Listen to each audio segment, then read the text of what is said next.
Hey everyone, today I'm showing you my quick daily fitness routine. Simple, effective, and perfect even on busy days. Let's jump right in. 1. Warm up. I start with a 1-minute warm up just to get the body moving. A mix of jogging in place, arm circles, and light stretching. Nothing complicated, just enough to wake up the muscles. 2. Main workout.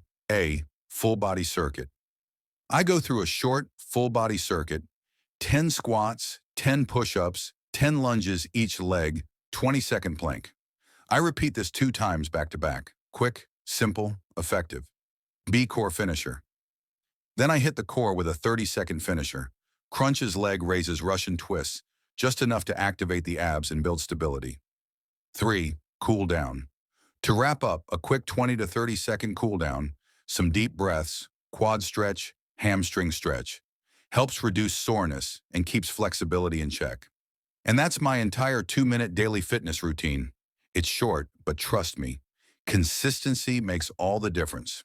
If you want a beginner version, a harder version, or a no equipment series, drop a comment. Don't forget to like, subscribe, and I'll see you in the next one.